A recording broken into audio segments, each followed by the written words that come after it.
Bien, sean bienvenidos una vez más a este su espacio expositivo con Tulio Reyes Miranda, donde en esta ocasión damos entrega al tema que iniciamos sobre el tema del supersesionismo, ¿no? Y dándole continuidad a este tema importante, vamos a estudiar un poco sobre las 70 semanas, y cuyo título pues le he brindado a este tema es Las buenas nuevas a Israel. Digo buenas nuevas a Israel porque hemos utilizado o hemos entendido y hemos estudiado las 70 semanas con un enfoque supersesionista, es decir, dando a entender que las 70 semanas dadas en la profecía de Daniel 9 para Israel, eh, prácticamente se presenta como si fuese un ultimátum de Dios, como un tiempo de gracia exclusivo para Israel y que al cumplirse esas 70 semanas ya el pueblo judío ya no es más el pueblo elegido. Y eso es lo que vamos a estudiar si verdaderamente la profecía de Daniel justifica esa interpretación y esa tesis supersesionista. Así que vamos entonces a dar inicio a este tema tomando en contexto Daniel capítulo 9. Recuerden que Daniel digamos que es una sección en parte, tiene un relato histórico, pues habla precisamente cuando el profeta Daniel ora, ¿ok? Ora en este caso, tanto por su pueblo como también ora digamos, por el Monte Santo, ¿no? El Monte Sión. Recordando el contexto de que en los días de Daniel el pueblo judío estaba disperso entre las naciones conquistadas por el imperio neobabilónico y por ende ya prácticamente el imperio Medo-Persia se acercaba ya como un imperio de amenaza para el imperio babilónico. Así que el profeta Jeremías había anunciado que ese exilio, que esa deportación, esa diáspora, duraría aproximadamente 70 años, ¿ok? 70 años. Ya el primer templo construido por Salomón había sido desolado, había sido destruido, el pueblo judío fue disperso entre las naciones circunvecinas, aunque un pequeño remanente también había quedado en Jerusalén, entre ellos el profeta Jeremías, que precisamente queda allí, ¿no? Y bueno, luego está en Egipto también. Ahora, en este contexto, Daniel 9, versículo 1 al 2, introduce lo siguiente. En el año primero de Darío, ¿ok? Hijo de Asuero, de la nación de los Medos, ya el imperio de los Medos había, digamos, eh, o mejor dicho, ya los Medos amenazaban, ¿no? Para eh, tomar posesión del imperio neobabilónico. Dice que vino a ser rey sobre el reino de los caldeos. En el año primero de su reinado, yo, Daniel, miré atentamente en los libros el número de los años que habló el Eterno al profeta Jeremías. O sea, ya prácticamente rayaba en el alba el cumplimiento exacto de la fecha de los 70 años y todavía el pueblo judío seguía en la diáspora. No había el pueblo regresado, no había hecho aliyá, es decir, no había ascendido a la tierra para reconstruirla, ¿no? Y por supuesto reconstruir el templo. Entonces dice que había cumplirse las desolaciones de Jerusalén 70 años. Y por ese motivo, de acuerdo al versículo 3, no voy a entrar en detalle en la oración, pero es muy hermosa la oración que hace Daniel sobre el pueblo. Daniel entonces confiesa la iniquidad de su pueblo, y la iniquidad de sus padres, solicitando misericordia del Dios del cielo, para que su providencia obrase a favor del pueblo en el cumplimiento precisamente del retorno a la tierra. Eso es lo que en este caso Daniel ora. De acuerdo al capítulo, bueno, mismo capítulo 9, versículo 20, este era el tema por el cual Daniel oraba. Aún estaba hablando y orando y confesando mi pecado y el pecado de mi pueblo Israel. Fíjese que Daniel se identifica con su pueblo Israel y derramaba mi ruego delante del Señor mi Dios por el monte santo de mi Dios. El monte santo es Jerusalén, donde estaba el templo, que había sido, en este caso, desolado. Así que Daniel oraba, intercedía ante el Dios del cielo por misericordia para con su pueblo y para con su tierra. Entonces, luego viene la respuesta del ángel Gabriel, ¿ok? Para darle entendimiento sobre la visión y anunciarle lo que será el porvenir del pueblo de Israel. Así que vamos a desglosar este tema, ¿ok? Por varias P, ¿ok? Vamos a hablar del período, vamos a hablar del pueblo, vamos a hablar del propósito, ¿ok? Vamos a hablar en este caso del paraje que tiene esta profecía de las 70 semanas. Bueno, el ángel es quien le comunica a Daniel diciendo, el ángel Gabriel diciendo, mira, 70 semanas están cortadas o determinadas sobre tu pueblo, noten, sobre tu pueblo, ¿ok? El pueblo de Israel, el pueblo judío, y sobre tu ciudad sagrada. Así que la profecía de las 70 semanas gira en torno al pueblo y en torno a la ciudad, en este caso a la ciudad sagrada. ¿Ok? Entonces, pero primero vamos a analizar el periodo, 70 semanas. En hebreo se dice Shavuim. Shavuim viene de Shavua. Shavua es semana. ¿Ok? Shavuim, semanas, es el plural de semanas. ¿Ok? Semanas. Eh, Shiveim, o Shiveim, que significa, Shiveim, perdón, Shiveim significa 70, ¿ok? 70. Entonces, 70 semanas, ¿ok? 70 semanas están nejetá significa están cortadas, pero este corte es un corte que se hace de un trazo más largo. Es como tomar una tela, ¿ok? Y de esa tela tú vas a tomar un pequeño trazo. Entonces, lo que el texto hebreo está comunicando es que este periodo de tiempo se corta, ¿ok? Se determina para el pueblo y para la ciudad sagrada de otro trazo más largo. Por lo tanto, el trazo largo precisamente lo habla el contexto en el capítulo 8. ¿Ok? En el capítulo 8 se habla de una jazón, de una visión que tiene que ver con el carnero, el macho cabrío, el cuerno pequeño. ¿Ok? Digamos, en la terminología de jazón, de visión, se adjudica a estas tres cosas: al carnero, al macho cabrío y por ende al cuerno pequeño. Pero cuando se habla de la visión referente de las tardes y mañanas, que es de Daniel 8:14, ahí cambia la terminología hebrea y se habla maré. Esa visión Daniel no la entendió.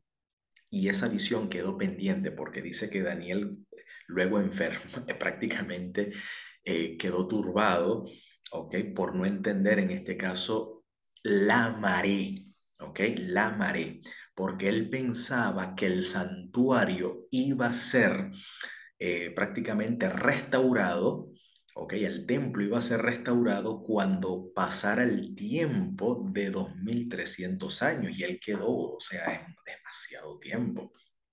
demasiado tiempo, por eso que él no entendió. Entonces aquí el ángel Gabriel, ese tema de la maré es lo que queda pendiente y ese es el término que va a emplear el ángel Gabriel en el capítulo 9 cuando dice, he venido para darte entendimiento. Así que entiende pues la palabra y entiende la maré. ¿Ok? No es la jazón, sino la maré.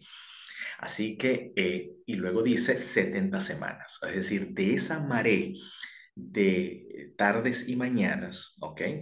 Que Daniel no entendió, ahora eso es lo que el ángel va a explicar acá. Entonces, de ese periodo largo de 2300 tardes y mañanas, entonces, de esa porción larga, el ángel explica, bueno, de allí un pequeño trazo de tiempo serán determinadas, serán cortadas para tu pueblo y para tu ciudad sagrada, a lo cual él llama aquí Shawim Shiveim, ¿ok?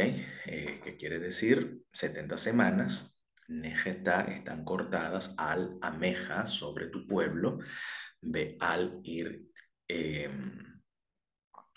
Kotcheja, es decir, sobre tu ciudad sagrada. Eso es lo que el texto hebreo aquí nos está diciendo. Por tanto, esta manera de contar el tiempo, 70 semanas, es interesante que Daniel, especialmente desde el capítulo 8 en adelante hasta el capítulo 12, la terminología del autor del libro de Daniel, específicamente esta sección que está en hebreo, que está en lengua hebrea, porque parte del capítulo 2 hasta el capítulo 7 está en arameo, en el arameo imperial, en el arameo de la época, ¿no? Que era la lengua franca de entonces. Era como en los días de Daniel, el arameo era como el inglés hoy en día, ¿ok? Era la lengua franca. Pero en el capítulo 8 al capítulo 12, esa sección está en hebreo, por lo tanto, esa sección le pertenece al pueblo de Israel. ¿Ok? Es una revelación para el pueblo, es una visión para el pueblo, no es una visión para las naciones, es una visión para el pueblo. Por lo tanto, Daniel, esa sección hebrea está llena de terminología que aluden al Levítico, aluden al santuario. ¿Okay? Por eso cuando se habla de 70 semanas, ¿de qué semanas estamos hablando? Las semanas del santuario, las semanas de la tierra de Israel. Vamos a la Torá, vamos a Vayikra, vamos al Sefer Vayikra, libro llamado Levíticos. ¿Okay? En el capítulo 25, versículo 8 al 10, se habla de una manera como los hebreos contaban su tiempo, su calendario. Este era el calendario del pueblo de Dios. Es decir, el pueblo de Dios tenía su manera de contar el tiempo. Dice acá, contarás 7 semanas de años. O sea, recuerden que Israel llevaba un ciclo agrícola, un ciclo, perdón, de siembra y cosecha de 6 años y había un cese de un año llamado el Shabbat anual, o el año sabático, como se conoce, donde, digamos, donde se cesaba la actividad agrícola, la siembra y la cosecha. Entonces, cada ciclo de 7 años, aquí la Torá dice que se debía contar 7 ciclos de 7 años. Es decir, 7 veces 7 años, que en total sumaría, de modo que los días de las 7 semanas de años vendrán a ser de 49 años en total. ¿Ok? Cada ciclo 6 años de siembra, un año de cese, sería el primero, luego otro ciclo de 6 años y uno de cese, ya sería segundo ciclo de 7, y así sucesivamente hasta llegar al séptimo ciclo, que vendrían a totalizar 49 años. Entonces, ¿qué se hacía? Entonces harás tocar fuertemente el teruá, dice en el texto hebreo, ¿ok? En el mes séptimo, a los 10 días del mes. Ese es el día de Yom HaKippurim, el día de las expiaciones. ¿Ok? El día de la expiación harás tocar trompeta, harás tocar teruá. ¿Ok? Dice por toda su tierra, por toda su tierra. Y santificarán el año 50. Santificar el año 50 significa dedicar, consagrar a la deidad, ¿ok? En este caso al Eterno, ese año. Y dice, y pregonarán libertad en la tierra a todos sus moradores, pues en ese año, en el año del, aquí lo llaman el año del jubileo, en realidad en el hebreo se dice el año del Yovel. Yovel significa en el hebreo cuerno de carnero. Es otro de los términos para cuerno de carnero. Está la palabra shofar y está la palabra yovel. Yovel alude al cuerno. Entonces, ese año será de yovel y volverán cada uno a su posesión y cada cual volverá a su familia. Claro, porque habían tierras que habían sido vendidas y hay una instrucción en la Torá que la tierra no se vende.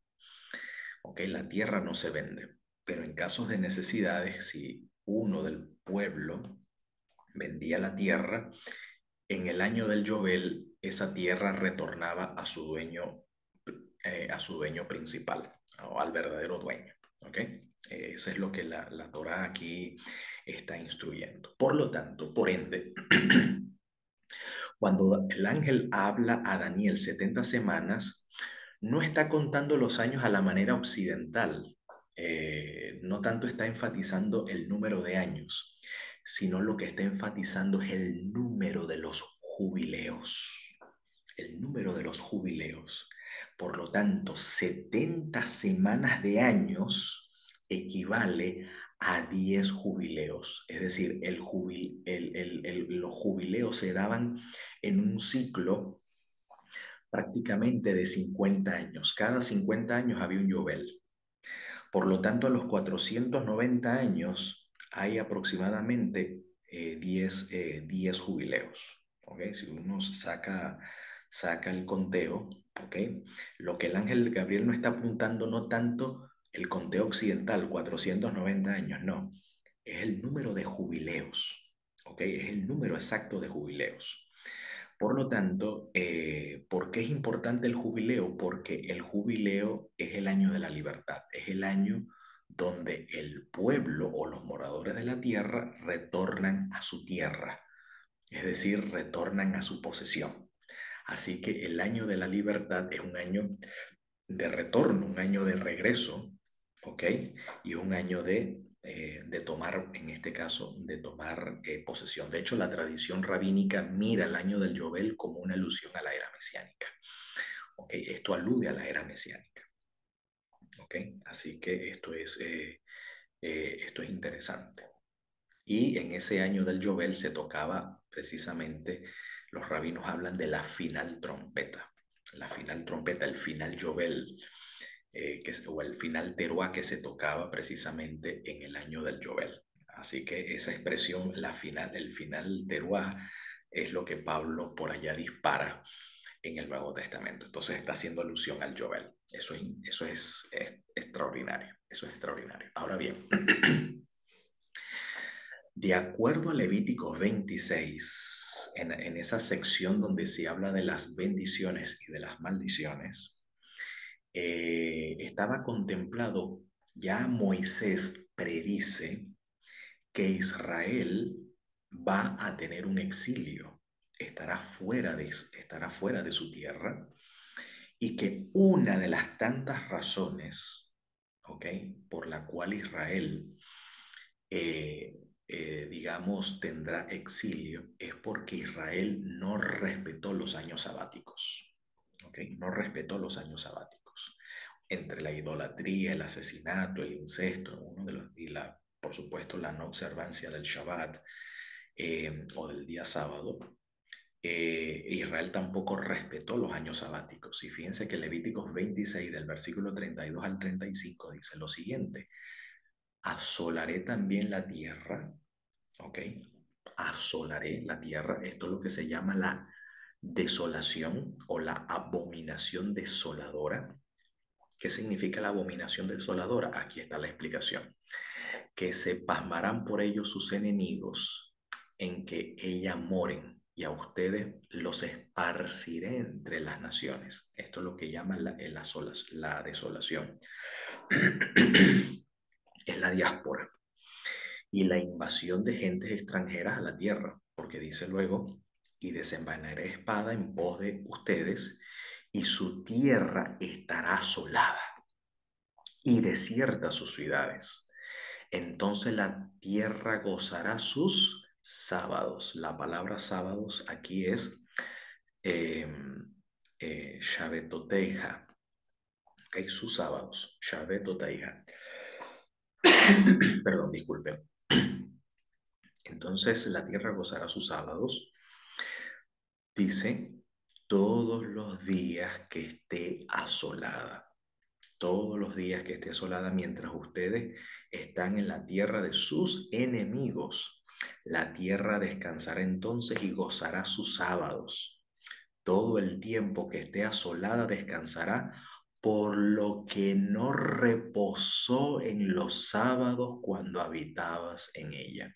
Es decir, que el pueblo de Israel, aquí Moisés predice por el espíritu de la inspiración, por el espíritu de la profecía, Moisés vaticina que Israel irá al exilio, y cuando vaya al exilio, la tierra descansará de los sábados que el pueblo de Israel no respetó. Ahora, esto lo habla Levíticos, esto lo dice Moisés, pero el autor del libro de Crónicas, su segundo tomo, ¿ok? El segundo de Crónicas, en el capítulo 36, 20 a 21, repite lo mismo. Dice, los que escaparon de la espada fueron llevados cautivos a Babilonia. Esto es cuando llega a Babilonia, ¿ok? Cuando Babilonia llega, digamos, conquistando, dice, fueron siervos de él y de sus hijos hasta que vino el reino de los persas, para que se cumpliese la palabra del Señor por boca de Yirmiyah, o sea, por boca de Jeremías, hasta que la tierra hubo gozado sus sábados. Es la misma palabra que aparece en Levíticos 26, 32 al 35. Es la misma palabra, ¿ok? Shabetoteja, la misma palabra. Porque todo el tiempo, dice, de su asolamiento reposó hasta, permítanme allí, sí, hasta que los 70 años fueron cumplidos. ¿Ok? Es decir, 70 años significa que fueron 70 años sabáticos que el pueblo de Israel, en este caso, no respetó. ¿Ok? Así que por eso que el ángel, cuando habla de semanas, está haciendo alusión a Levíticos 25, haciendo alusión a los años sabáticos que el pueblo de Israel no respetó, pero al mismo tiempo está anunciando la libertad, el retorno, el regreso, porque 70 semanas está hablando del número de jubileos, ¿ok? Que Israel tendrá que disfrutar para finalmente gozar de la era mesiánica, para definitivamente gozar de la permanencia, en este caso, en la tierra como un pueblo libre. Eso es lo que el ángel está apuntando. Entonces, ahora bien, ese es el periodo, 70 semanas, que equivale a 10 jubileos, ¿ok? O 490 años. Pero quiero enfatizar de que la visión hebrea, la mentalidad hebrea, no está enfatizando eh, puntillosamente exactamente los 490 años. No, lo que está enfocándose es en el mensaje del Yobel, en el mensaje del jubileo, que es el mensaje de libertad y de posesión de la tierra como un pueblo libre. A eso es lo que está apuntando el mensaje de las 70 semanas, de que Israel gozaría de libertad. Ok, ahora, por supuesto, este periodo de tiempo tiene que ver con el pueblo y con la ciudad santa. Aquí no está hablando de los musulmanes, no está hablando de Estados Unidos de Norteamérica, no está hablando de Roma, ok, está hablando puntualmente de esta profecía habla específicamente del pueblo judío. Por eso dice, 70 semanas están cortadas sobre tu pueblo, que es el pueblo judío, y sobre tu ciudad sagrada, Jerusalén. ¿Okay? No está hablando de otro territorio por allí. Está hablando literalmente del territorio de Israel, de la ciudad de Israel y del pueblo judío. Ahora vamos al tercer punto. Ya hablamos del periodo, hablamos del pueblo. Ahora vamos al tercer punto. ¿Cuál es el propósito de estas 70 semanas? O sea, ¿a qué apunta estas 70 semanas? Bueno, el mismo versículo termina diciendo parte de la mitad, ok, parte de la mitad, la segunda mitad del versículo, habla del propósito de estas 70 semanas o de estos 10 jubileos.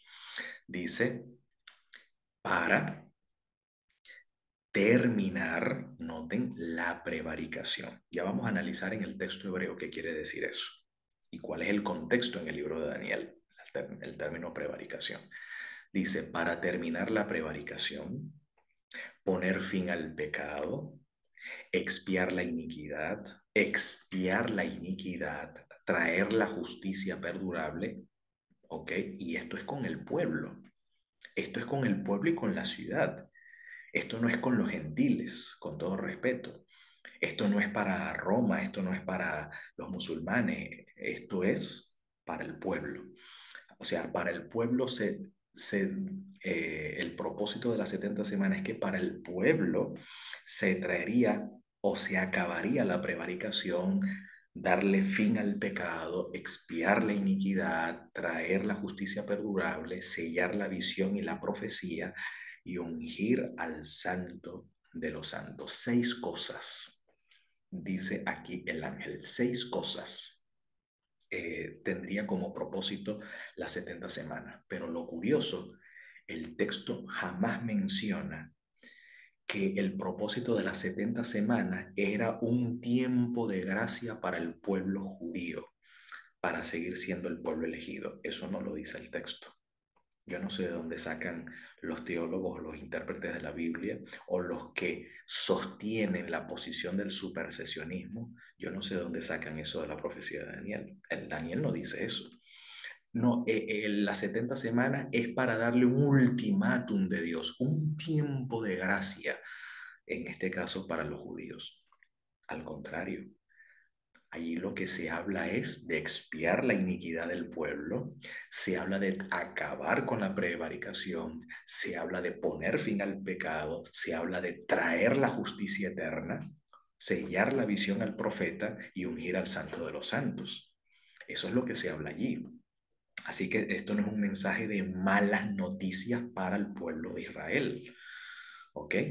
Dios no le está diciendo, mira Daniel, tú eres muy amado y bueno, vengo a decirte que lamentablemente pues el pueblo tendrá como chance 70 años y si el pueblo de Israel pues no hace las cosas bien, entonces va a ser desechado como pueblo escogido. ¿Acaso eso es lo que Dios, eso es lo que el ángel le está hablando en este caso al profeta Daniel? Entonces, no son malas noticias, al contrario, son buenas noticias. O sea, Daniel 9, del versículo 24 al versículo 27, digamos por así decirlo, es el mejor anuncio de buenas noticias para el pueblo judío. Ahora bien, la manera como nosotros debemos leer el texto, ¿ok? De leer el texto, es que esta lectura sugiere una lectura de quiasmo, una lectura quiasmática, porque de acuerdo al versículo anterior, por eso aquí yo lo señalé en colores, que las 70 semanas están determinadas para dos cosas. Uno, para el pueblo y número dos, para tu ciudad. Y en ese orden, cuando vamos a hablar del propósito, Cuando vamos a hablar del propósito de las 70 semanas, las expresiones van en ese orden. Un orden va para el pueblo y otro orden va para la ciudad. Otro orden va para el pueblo, otro orden va para la ciudad. Otro para el pueblo, otro para la ciudad. Otro para el pueblo, otro. Esa es la forma, digamos, quiasmática, cómo se debe leer en este caso el texto. Entonces, cuando dice para terminar la prevaricación, esto corresponde al pueblo. ¿Por qué? Porque es lo primero. Es lo primero, 70 semanas están cortadas sobre tu pueblo. Es lo primero. Primero es el pueblo y segundo, y tu santa ciudad. En ese orden vamos a analizar entonces los eventos. Los eventos que aquí se menciona como propósito de las 70 semanas. Número uno, primer propósito, terminar la prevaricación. Esto es con el pueblo. Segundo, poner fin al pecado. Esto es en la ciudad. Y ya vamos a explicar qué quiere decir poner fin al pecado en la ciudad. Ya vamos a estudiar eso. Número tres, con el pueblo, expiar la iniquidad del pueblo. ¿Ok? El pueblo estaba en iniquidad, entonces en esas 70 semanas se expiaría la iniquidad del pueblo. En la ciudad se traería la justicia eterna. En el caso del pueblo se sellaría la visión y el profeta, y en la ciudad se ungiría al Kodesh Kodashim, al santo de los santos. Entonces vamos a estudiar cada expresión. Terminar la prevaricación. La palabra hebrea es lekaleh hapeshah o hapesha, que quiere decir acabar con la rebelión, acabar con la transgresión o acabar con la prevaricación. ¿De qué y cuál es el contexto de la prevaricación? ¿A qué se habla aquí del término pecado, transgresión, rebelión, prevaricación? Bueno, Daniel 8:12 al 13 tenemos el contexto. El término peshá, cuando Daniel habla del término peshá, ¿ok? Se refiere, ¿ok? Tiene dos contextos. Una es la rebelión del pueblo, es la violación del pueblo al pacto, es la infidelidad del pueblo al pacto. A eso se le llama peshá. Pero la segunda opción es la que ofrece Daniel 8:12 al 13, cuando dice que a causa de la peshá, de la transgresión, de la prevaricación, dice, le fue entregado al cuerno pequeño el ejército junto con el continuo sacrificio y echó por tierra la verdad e hizo cuanto quiso y prosperó. Entonces oí a un santo que hablaba y a otro santo preguntó a aquel que hablaba, ¿hasta cuándo durará la visión del continuo sacrificio y la prevaricación asoladora? Note, entregando el santuario al ejército para ser pisoteados.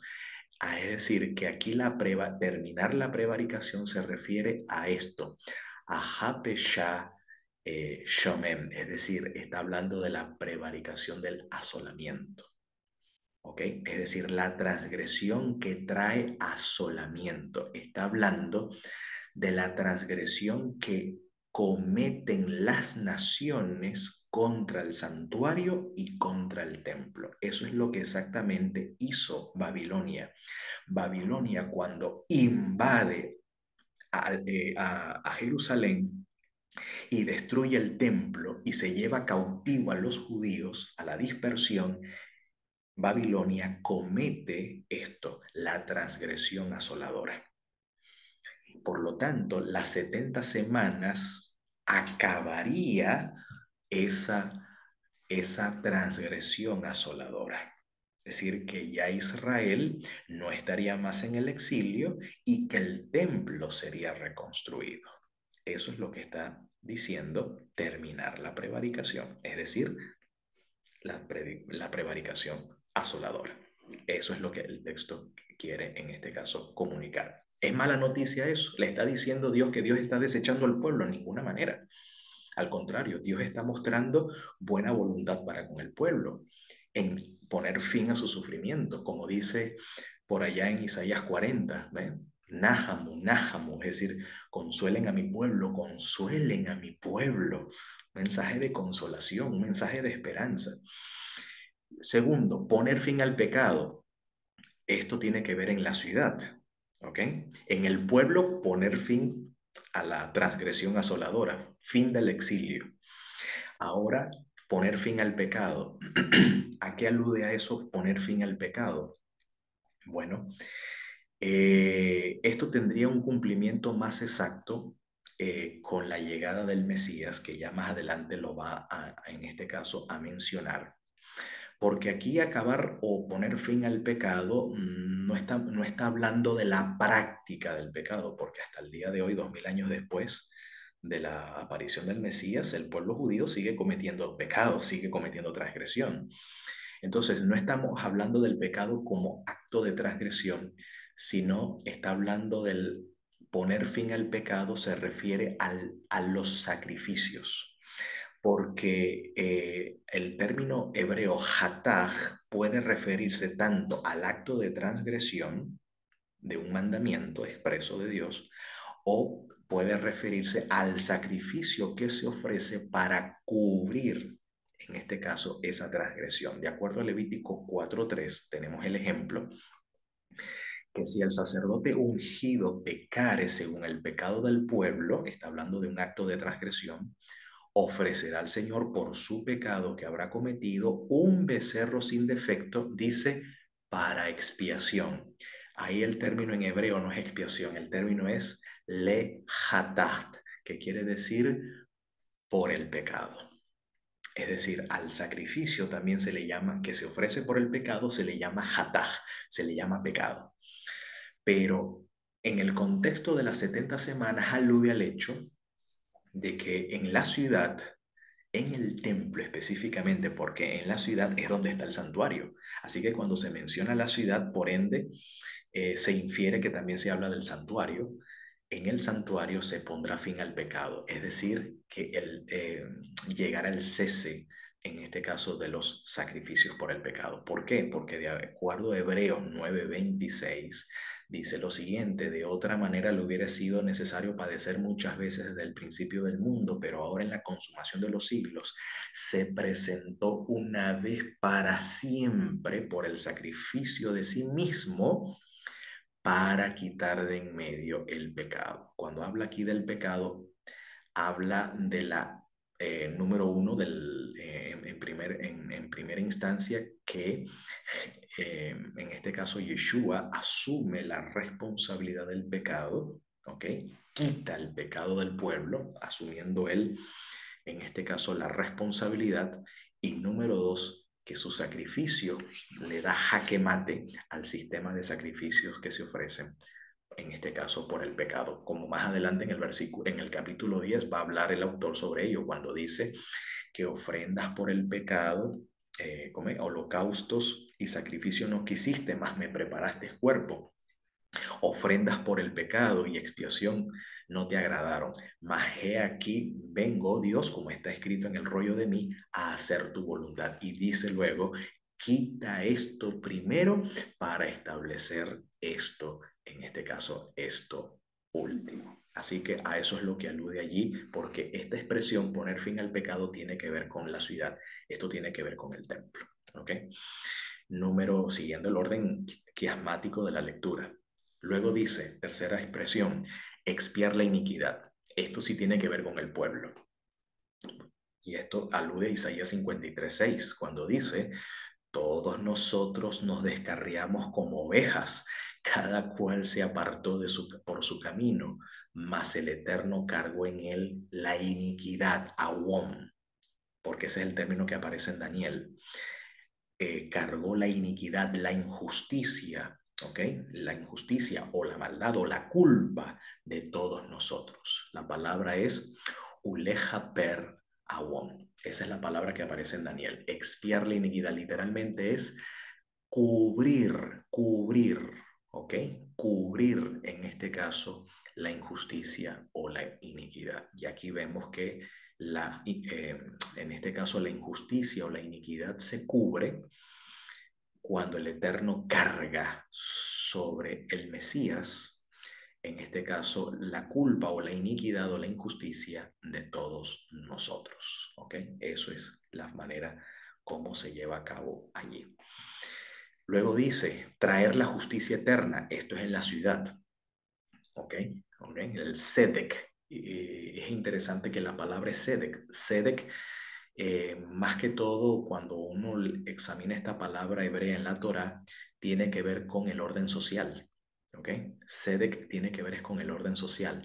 Sedek Olamín, justicia eterna.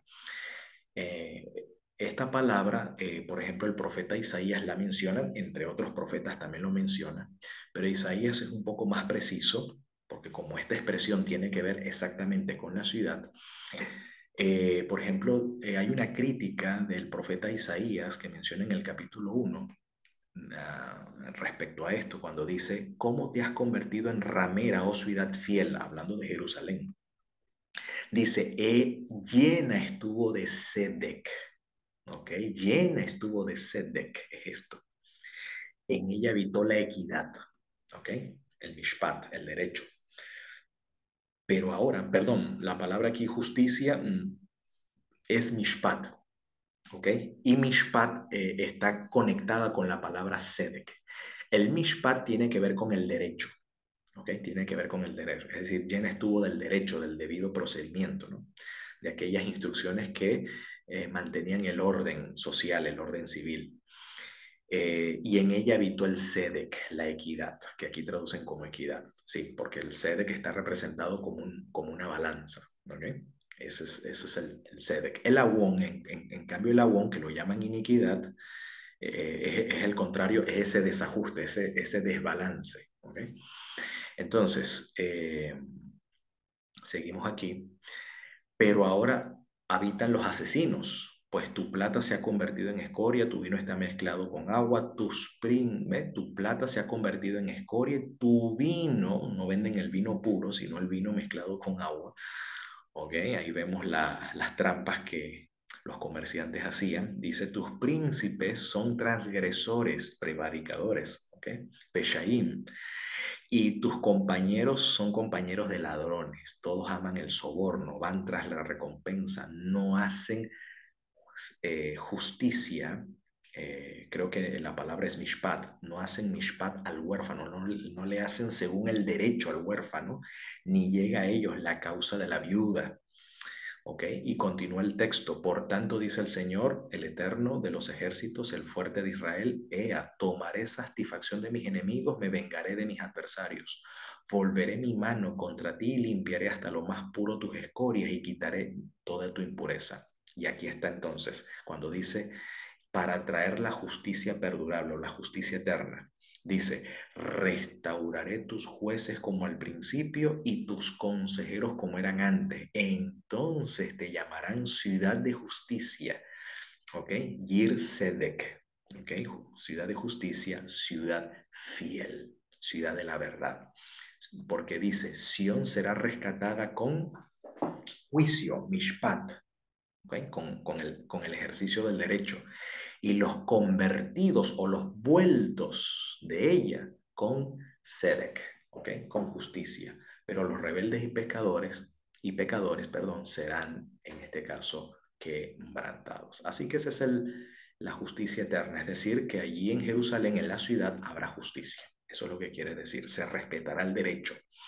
A eso es lo que se refiere. ¿Ok? Porque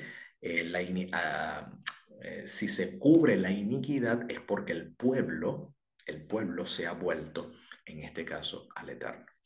Finalmente dice sellar la visión y al profeta, no dice la profecía, no dice Nebuá, dice Jasón be Naví, o sea, la visión y el profeta. O sea, sellar la visión el profeta tiene que ver precisamente con lo predicho por Daniel, es decir, el cumplimiento de los 70 años de desolación. Entonces, en esas 70 semanas se daría sello, se le daría confirmación entonces a la visión y al profeta, es decir, el cese del exilio de 70, en este caso de 70 años. Hay otros que opinan, le dan otra connotación, pero como esta parte tiene que ver precisamente con el pueblo, pues el pueblo debe cesar, en este caso, su exilio, ¿ok? Su exilio. Y finalmente esto tiene que ver con la ciudad ungir al Kodesh Kodashim, aquí ungir al Kodesh Kodashim se refiere al templo, a la inauguración del templo. Es decir, ungir el Kodesh Kodashim habla de que el templo sería reedificado. ¿Ok? En ese periodo de 70 semanas, como más adelante en Daniel 9 lo va a especificar. Y tenemos un texto en la Torah para esto. Cuando dice, harán ellos, en Éxodo 30, 25 al 29, harán ellos el aceite de la santa unción. ¿Ok? Superior ungüento, según el arte del perfumador, será el aceite de la santa unción. Entonces, con ese aceite especial, con esas especias que la Torah indica para perfumar el aceite, dice, con él ungirás el tabernáculo de reunión, el arca del testimonio, la mesa de todos sus utensilios, el candelero con todos sus utensilios, el altar del incienso, el altar del holocausto con todos sus utensilios y la fuente y su base. Ahí lo tienen. Es decir, que el santuario, el templo, era ungido con este aceite cuando se inauguraba. Dice, así lo santificarás, así era santificado el templo. Y serán, o el santuario, y serán cosas santísimas. La palabra es la misma que aparece en Daniel. Kodesh, Kodashim. Ahí lo tienen. Así que eso es en la ciudad. Donde se ungía el templo, en la ciudad santa. Entonces, ahí está. Vemos que confirmamos entonces el orden quiasmático de lectura. ¿Ok? Sobre tu pueblo, sobre tu santa ciudad. Acabar con la prevaricación, el pueblo. ¿Ok? Poner fin al pecado, la ciudad. Expiar la iniquidad del pueblo. Traer la justicia perdurable en la ciudad, sellar la visión y el profeta con el pueblo. Y luego dice, y ungir al santo, el Kodesh Kodashim, el santo de los santos, en este caso, en la ciudad. ¿Ok? Eso es lo que ahí se está prediciendo. Ahora, ese era el propósito de las 70 semanas. Pero ¿cómo se llevaría a cabo este propósito? ¿Quién llevaría a cabo este propósito? Entonces, esta profecía tiene un paraje. ¿A dónde lleva esta profecía? ¿Cuál es el paraje de estas 70 semanas? ¿A dónde lleva todo este objetivo, todo este programa, todo este proyecto de buenas noticias, por supuesto? ¿A dónde lleva esto? A la venida del Mesías. Dice, sabe pues y entiende que desde la palabra, la dabar, para restaurar y edificar a Jerusalén, noten, la ciudad, hasta el Mesías príncipe. El Mesías aquí está siendo identificado con el pueblo. ¿Ok? Y la restauración y la edificación de la ciudad de Jerusalén tiene que ver con la ciudad, en este caso de la ciudad sagrada. Entonces, este es el paraje. Esta profecía revela entonces la venida del Mesías príncipe. Entonces, miren, aquí nuevamente volvemos a la lectura quiasmática. Sabe pues y entiende que desde la salida de la palabra para restaurar y edificar a Jerusalén, ¿ok? Aquí tiene que ver con la ciudad, hasta el Mesías príncipe, tiene que ver con el pueblo, porque el Mesías se va a manifestar es al pueblo, ¿ok? Y Jerusalén va a ser, en este caso, edificada. Entonces, ¿cuál es el tema aquí? El tema es, digamos, en el primer orden del quiasmo, A1, que corresponde con B1. A1 es la edificación de Jerusalén y por ende del templo. Y número 2, la venida del Mesías, ¿ok? Como primera línea de pensamiento. Número 2, es decir, para cuando Jerusalén sea edificada y para cuando llegue el Mesías, dice, habrá 7 semanas y 62 semanas. Es decir, en total pasarán 9 jubileos. Es decir, que cuando el Mesías aparezca, aparecerá después del noveno jubileo, del noveno Yobel, si se quiere decir. En el noveno Yobel aparecerá el Mesías. Y durante ese periodo de tiempo se edificará la plaza y el muro en tiempos angustiosos. Bueno, específicamente eso se llevó a cabo en 7 semanas, en 49 años. ¿Ok?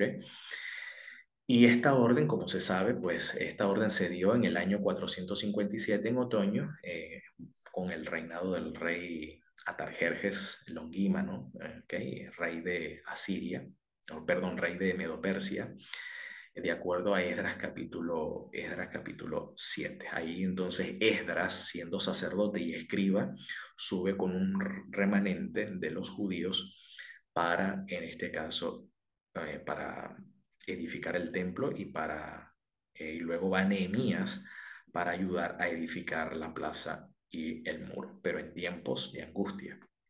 Luego dice en el versículo 26, después de las 62 semanas, dice, se quitará la vida al Mesías, mas no por sí. Es decir, la primera idea habla de la aparición del Mesías, la segunda idea, o el segundo quiasmo, habla de la muerte del Mesías y de la destrucción de la ciudad. Fíjense, por un lado habla de la edificación de la ciudad y la aparición del Mesías. Por otro lado, habla de la muerte del Mesías, que esto significaría la destrucción de la ciudad, porque dice, y el pueblo de un príncipe que ha de venir destruirá la ciudad y el santuario, y su fin será con inundación hasta el fin de la guerra durará la devastación. Esa es la segunda idea. Es decir, la edificación de Jerusalén trae la venida del Mesías o la venida del, para que el Mesías aparezca, la ciudad debe estar edificada, pero la muerte del Mesías significará la destrucción, en este caso, de la ciudad y el santuario. Ahora, vamos a analizar esta palabra cuando dice después de las 62 semanas, Be'aharé, que quiere decir en el hebreo, y detrás, y atrás, ¿ok? Y atrás de las 62 semanas, Hashabuim, Shishim, Hushenayim, ¿ok? Que quiere decir atrás de la semana 62, de las semanas 62, detrás de ello, por eso dice y después, y detrás, dice y Karet Mashiach. Así es el término hebreo para el ungido. ¿Ok? Yikaret Mashiach. Es decir, esto es un verbo en modo nifal, que quiere decir y se cortará.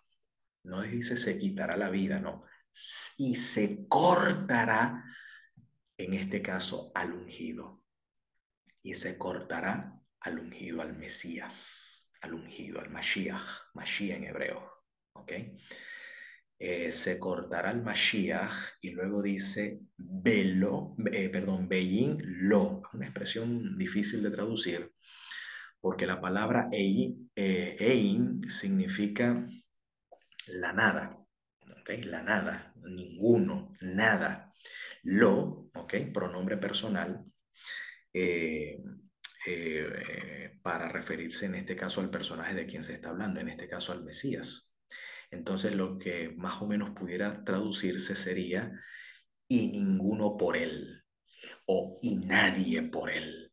Es decir, que de hecho cuando se utiliza el término Mashiach, Mashiach aparece en el contexto del pueblo. Por lo tanto, se sugiere que el pueblo cortará al Mesías. ¿Okay? Es decir, la responsabilidad de este corte es del Mesías. Entonces, aquí el término caret, me voy a detener aquí. El término caret es un término bastante particular en la Biblia hebrea, porque caret se utiliza en dos contextos. Uno, y este es el más importante, número uno, el término caret se utiliza en el contexto de la celebración de un pacto. Por ejemplo, cuando el Eterno cortó un pacto con Abraham, según Génesis 15:18, el término es este, es el término caret. Y el Eterno cortó un pacto con Abraham. ¿Ok? Con Abraham. Cortó un pacto, no es hizo. Dios no hace pactos. Dios corta un pacto no se hace, un pacto se corta. Entonces, el corte de un pacto significa que un pacto se confirma, se establece mediante sacrificios. Y eso es lo que hizo Abraham. Fíjense que Dios no tomó a los sacrificios y él mismo envió fuego para cortarlos o para matarlos. Dios no fue el responsable de la muerte de los animales. Sencillamente Dios le dio la instrucción a Abraham y a Abraham fue quien ejecutó el corte de los animales. Y luego entonces se aparece el Eterno en medio de los animales divididos, en medio de los animales cortados, dando promesa. A tu simiente ya di la tierra. Eso es cortar un pacto. Allá en el monte Sinai, cuando se celebró el pacto sinaítico, ahí hubo una víctima que también se cortó. ¿Ok? Entonces, cuando la escritura habla de celebrar un pacto, se dice cortar un pacto. Así que este término cortar al Mesías se emplea en un contexto pactual, número uno. Y número dos, el término cortar también habla de un tipo de juicio llamado un juicio caret. Por ejemplo, cuando en Génesis 17 se habla que el hombre que no circuncidare al octavo día, dice será cortado, el mismo término, cortado del pueblo. ¿Qué quiere decir? Que su vida es truncada en este mundo. Se le corta la vida. ¿Okay? Le cortamos la vida, le truncamos la vida en este mundo y no tiene parte en el mundo venidero. Cuando el pueblo, por ejemplo, hay un mandamiento en la Torá que dice que el pueblo cuando va a comer pan, va a comer la Pascua, si no elimina la levadura de su casa, o si come pan con levadura en el periodo que el Señor dio instrucción de abstenerse de levadura, dice el tal será cortado, es decir, debe ser muerto. ¿Ok? En el día de la expiación dice, el alma que no afligiere o el alma que no ayunare, el pescuezo, la garganta que no ayunare en ese día será caret, será cortado. O sea, cortado significa eliminado. ¿Ok? Eliminado. Pero aquí dice el texto que será cortado el Mesías y ninguno por él. Esto sugiere la idea de que el pueblo le da al Mesías un juicio de tipo caret, ¿ok? Y ninguno del pueblo intercede por él. Sin embargo, el pueblo está pensando darle caret a este Mesías porque está considerando a este Mesías un impostor, lo están considerando como un impostor, sin embargo, al mismo tiempo, Dios está tomando esta muerte como una confirmación del pacto. Al mismo tiempo, como dice Romanos, el que no escatimó ni siquiera entregar a su propio Hijo, cuánto más no nos dará con él todas las cosas. O sea, Dios entrega a su Hijo, ¿ok? Como la víctima del pacto. Pero quien ejecuta la sentencia de muerte no es Dios, es el pueblo.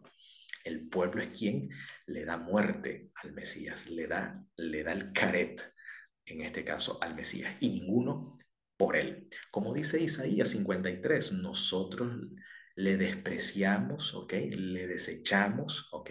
Le tuvimos por herido de Dios y abatido, ¿no? Mas, sin embargo, el Eterno cargó en él la injusticia de todos nosotros. Nuestra injusticia fue lo que le dio muerte, en este caso, a este ungido. Eso es lo que más o menos el texto allí hebreo nos está comunicando. Muy bien.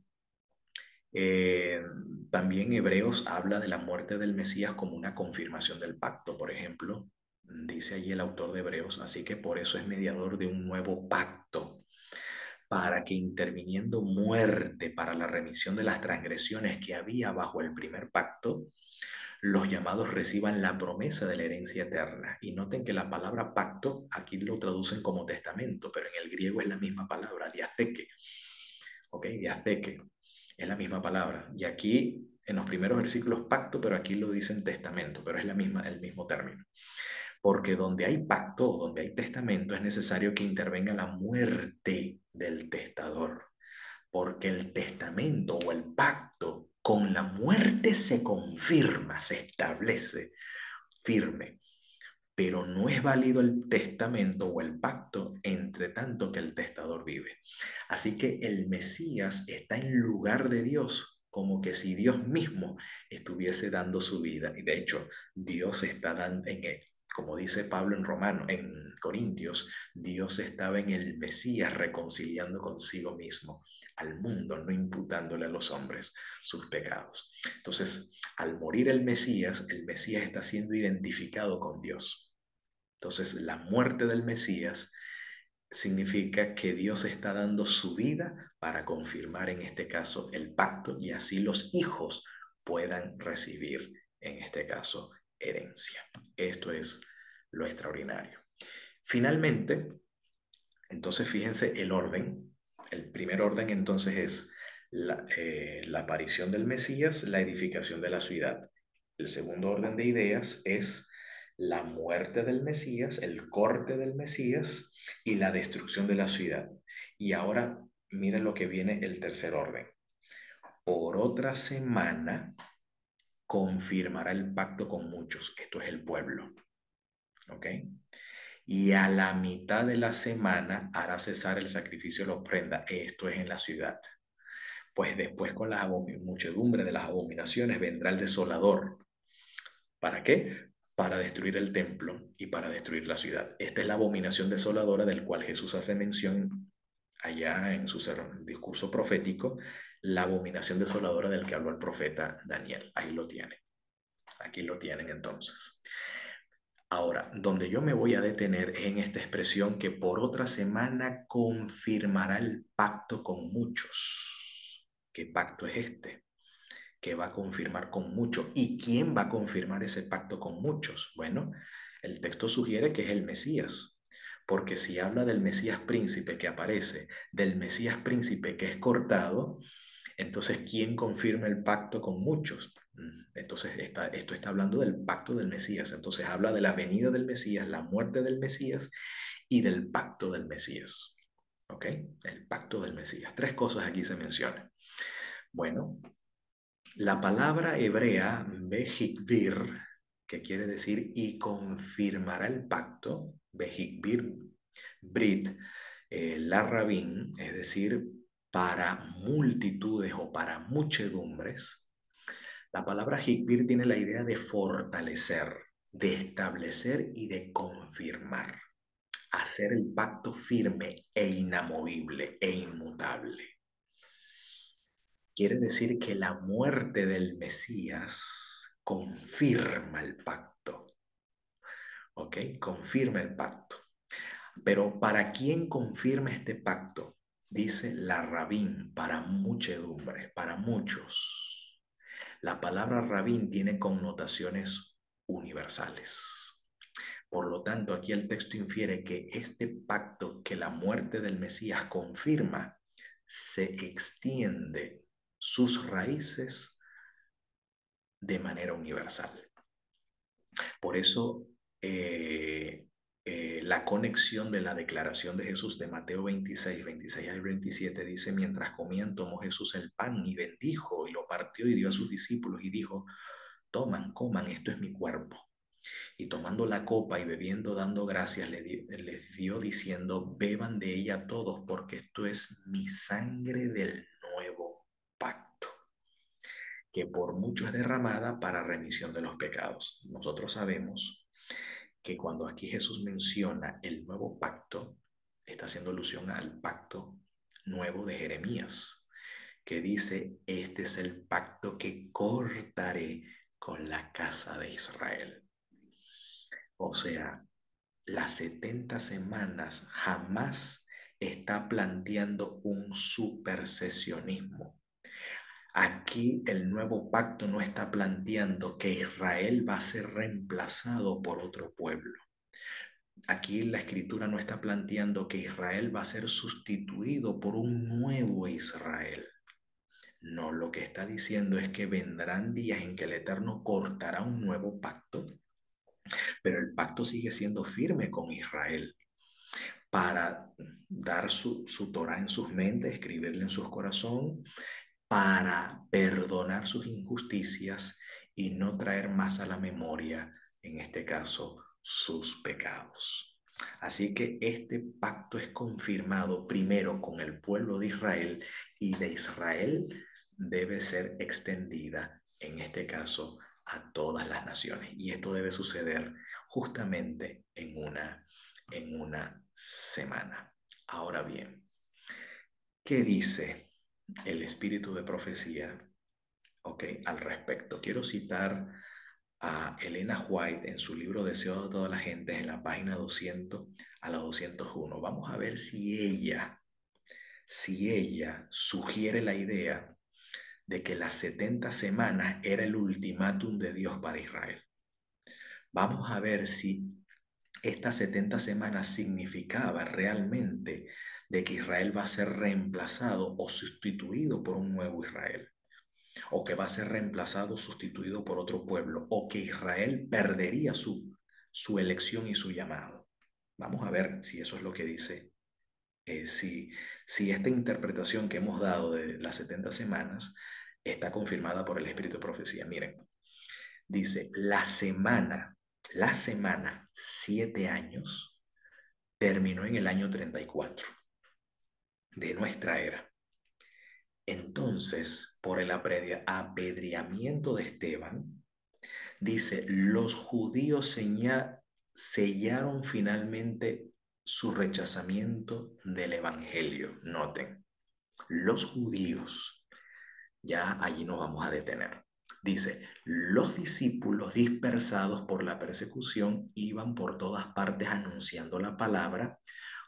Poco después se convirtió Saulo el perseguidor y llegó a ser Pablo, el apóstol de los gentiles. Ahí se cumple la profecía de Daniel 9:27 y el pacto se confirmará a muchedumbres, a muchos, con notaciones más universales. Quien cumple esa profecía es el apóstol Pablo. ¿Ok? Luego dice, bueno, ya vamos a leer después el párrafo anterior. Donde me quiero detener es aquí. Los judíos sellaron finalmente su rechazamiento del evangelio. Ahora, quizás la confusión de muchos es por esta expresión, los judíos. Pero nos preguntamos, ¿realmente todos los judíos rechazaron la oferta del evangelio? Pues si fuese así, entonces, ¿dónde catalogamos a Pedro, a quien Jesús llama la piedra? ¿Ok? A quien llamó bienaventurado. ¿Ok? Entonces, ¿en qué categoría colocamos a Pedro? Porque Pedro era Galileo, Pedro era judío. ¿Dónde colocamos entonces al discípulo amado, Juan? ¿Ok? ¿A dónde colocamos a Mateo, que era cobrador de impuestos? ¿A dónde dejamos los 12 apóstoles? ¿Ok? Porque sí, muchas veces citamos aquel texto que nos sirve de caballito de batalla para justificar el supersesionismo. A los suyos vino y los suyos no le recibieron. Dice la tradición judía que cuando un pagano cita un pasaje de la escritura para refutar a un judío, el texto que sigue lo refuta a él. Porque justamente el versículo 12 dice, el 11 dice, a los suyos vino, a los suyos no le recibieron, pero ¿qué dice el 12? Mas a los que le recibieron les dio autoridad de llegar a ser hechos hijos de Dios. ¿Y quiénes fueron los primeros en recibirle? ¿Quién era Mateo? ¿Quién era Juan? ¿Quién era Pedro? ¿Quién era Pablo? No, no, que yo sepa, no eran musulmanes, ni eran de Japón, ni eran de China, ni eran rusos, ni eran romanos, ni norteamericanos, ni anglosajones, ni nada por el estilo.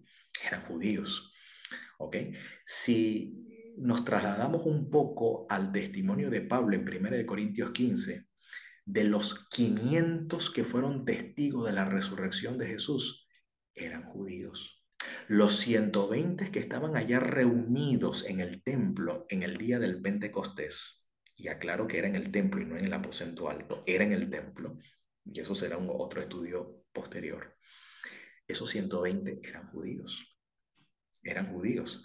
Los 3000 que se convirtieron bajo la predicación de Pedro eran judíos, ¿ok? En su mayoría, porque también habían prosélitos, pero eran prosélitos del judaísmo. no eran prosélitos musulmanes, o sea, no había cristianismo allí, había judaísmo. Luego, en otro sermón, se convierten otra multitud que llegan a sumar un total de 5.000. Y de acuerdo a la historiografía, de acuerdo a los eruditos de la historia, Jerusalén en aquel tiempo, su población, nada más en Jerusalén, no alcanzaba más de los 8.000, de las 8.000 personas.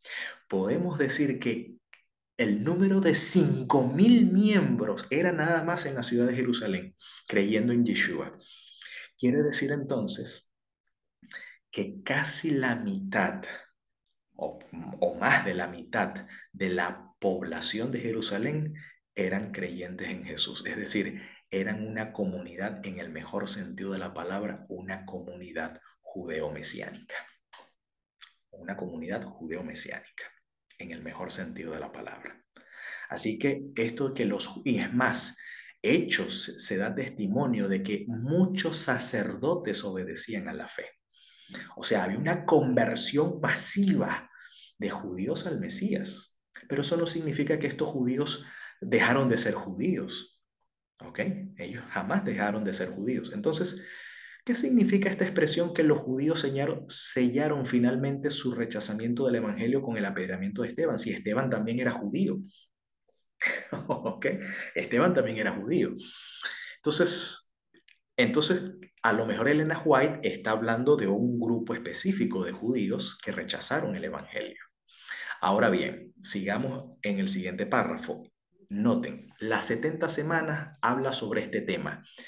Aquí está el tema, el tiempo de la venida de Cristo, su ungimiento por el Espíritu Santo, su muerte y la proclamación del Evangelio a los gentiles habían sido indicados en forma definida. ¿A dónde habla allí de que Israel iba a dejar de ser el pueblo elegido? Ahí no dice eso. Sí habla de que los judíos sellaron su rechazamiento del Evangelio, pero, pero ¿acaso la gran mayoría de los creyentes al inicio no eran judíos acaso?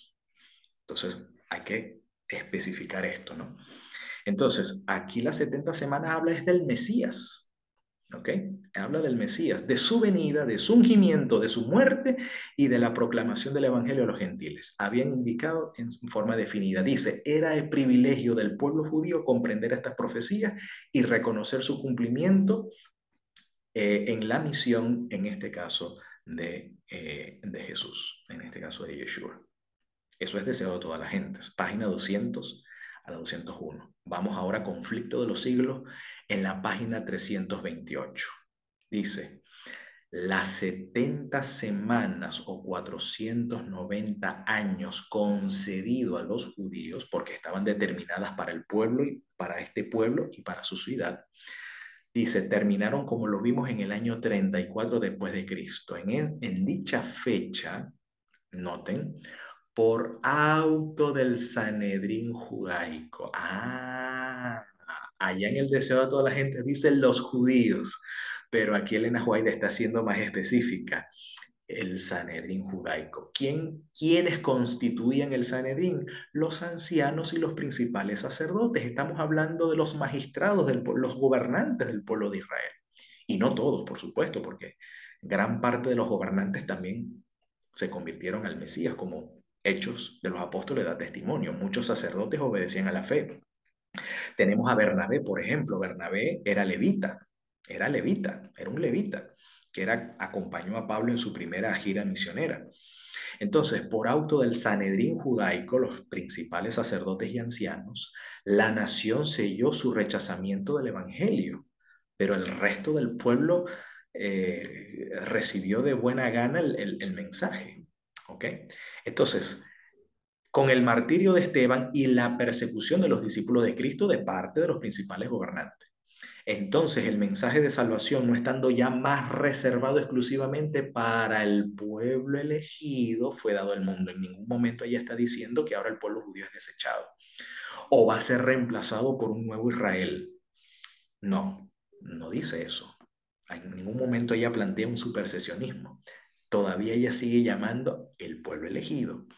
Solo que este mensaje de la cruz no era, no, este mensaje de salvación no fue reservado exclusivamente para el pueblo elegido, sino fue dado al mundo. Ahí se cumple la profecía. En otra semana el pacto se confirmará a muchos. Entonces, quiere decir que este pacto que se confirma a muchos no tiene jamás la intención de suplantar o reemplazar al pueblo judío.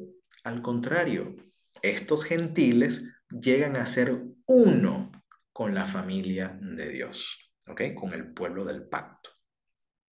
Entonces, los discípulos obligados por la persecución a huir de Jerusalén andaban por todas partes predicando la palabra. Felipe descendió a Samaria, proclamó al Mesías. Pedro, guiado por Dios, dio a conocer el evangelio al centurión de Cesarea. El piadoso Cornelio, el ardiente Pablo, ganado a la fe de Cristo. Justamente en el año 34, con la muerte de Esteban, Pablo se convierte. ¿Okay? El Mesías luego se revela, el Hijo de Dios se le revela a Pablo y este pues lo llama instrumento escogido para llevar mi nombre a los gentiles. Como dice aquí, fue comisionado para llevar las alegres nuevas lejos a los gentiles. Hasta aquí, cada uno de los detalles de las profecías se ha cumplido de una manera sorprendente. Aquí no habla de que Israel ha sido desechado, ha sido desplazado, ya no es el pueblo elegido. En ningún momento ella señala esto dentro de su explicación de la profecía de las 70 semanas. Al contrario, habla muy positivamente de ellos en su libro Hechos de los Apóstoles, en la página 304. Miren qué pasó con el pueblo judío luego de la destrucción de Jerusalén, del templo y de la ciudad. Cuando Jerusalén fue destruida y el templo fue reducido a ruinas, muchos miles de judíos fueron vendidos para que fuesen esclavos en países paganos. Como restos de un naufragio en una playa desierta, fueron esparcidos entre las naciones. Por 1800 años los judíos han vagado de país en país por todo el mundo. Claro, Elena White está diciendo esto por allí en la década del siglo XIX, cuando todavía no se había fundado nuevamente el Estado de Israel. Y en ningún lugar se les ha dado oportunidad de recuperar su antiguo prestigio como nación, que ya ahora la tienen. Dice, maldecidos, odiados, perseguidos, de siglo en siglo, la suya ha sido una herencia de sufrimiento. Ahora noten, no obstante, la terrible sentencia pronunciada sobre los judíos como nación en ocasión de su rechazamiento de Jesús de Nazaret, noten, han vivido de siglo en siglo, han vivido muchos judíos nobles y temerosos de Dios. Esto fue después de la destrucción de Jerusalén del año 70. Dice, tanto hombres como mujeres que sufrieron en silencio. Hombres nobles y temerosos de Dios, judíos nobles y temerosos de Dios. Dice, Dios consoló sus corazones en la aflicción. O sea, ellos no son pueblo de Dios, no son el pueblo elegido, pero Dios consoló sus corazones en la aflicción. ¿Ok? Vemos allí que Dios estaba con ellos. O sea, Dios no tenía un equipo en particular. No, Lutero y la Reforma, o los valdenses, o los albigenses, o los paulicianos, los lolardos allá en la Edad Media. No. De esos no solamente que habla ya el libro Conflicto de los Siglos, de ellos nada más, ¿no? Aquí habla de los judíos. Y Dios dice, consoló sus corazones en la aflicción, contempló con piedad su terrible suerte. Dios tuvo compasión de ellos por su suerte. Dice, escuchó las agonizantes oraciones de aquellos que le buscaban de todo corazón en procura de un correcto entendimiento de su palabra. Dice, algunos aprendieron a ver de estos nobles y temerosos de Dios, algunos de ellos aprendieron a ver en el humilde Nazareno, a quien sus padres rechazaron y crucificaron al verdadero Mesías de Israel. Aquí está el remanente. Aquí está un remanente en la Edad Media, durante esos 1800 años. Aquí hubo un remanente creyendo en Jesús como el Mesías y guardando Shabbat y respetando las leyes dietéticas de la Torá. Aquí hay un pueblo fiel guardando los mandamientos y creyendo en Jesús como el Mesías, manteniendo en alto la fe de Jesús. Ahí está el remanente de la Edad Media, que para mí este es el verdadero, en mi opinión, es el verdadero Israel, sí, porque los, los valdenses, bueno, eran los católicos reciclados, o sea, salieron del catolicismo. ¿Ok? Así que pero esto eran judíos, o sea, mantuvieron su tradición de la Torá, la tradición hebrea de los profetas hebreos, y creyendo y dando testimonio en Jesús como el Mesías. ¿Ok? Entonces, esto es un testimonio que nos dice ella. Ella sigue, fíjense, página 305 al 306. Cuando este evangelio se presente en su plenitud a los judíos, muchos aceptarán al Cristo como el Mesías. Entre los ministros cristianos son pocos, más bien ella hace crítica a los ministros cristianos. Son pocos los que han sido llamados a trabajar por el pueblo judío. A ver, ¿cuántos de nosotros hemos visitado una sinagoga? Hemos entrado a un diálogo con un rabino? ¿Ok? ¿Cuántos de nosotros hemos visitado a un rabino, a una comunidad judía? ¿Ok? Ni a tiro, se nos ocurre tal idea así, porque no, nosotros nos creemos que somos la pepa del queso. ¿Ok? Somos nosotros, Dios está de nuestro equipo, no de ellos. ¿Ok? Pero a estos que han sido pasados por alto, tanto como a todos los otros, a los gentiles, por supuesto, ha de darse el mensaje de misericordia y esperanza en Cristo. Sí, pero el problema es que el punto que yo estoy enfatizando no es la obra misionera, el punto que yo estoy enfatizando es la teología del supersesionismo que tenemos en nuestras mentes, de creer que el pueblo judío fue desechado y que no es el pueblo elegido. Ese es el punto que yo estoy enfocando. En realidad la elección sigue con ellos, el llamado sigue con ellos.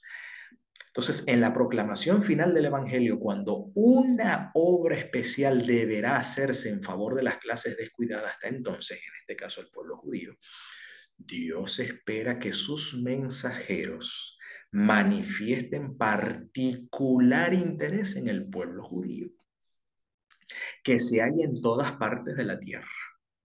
Claro, un grupo minoritario, pero como dice Pablo, el Evangelio es poder de Dios para salvación a todo aquel que cree, al judío primeramente, primeramente, al judío primeramente.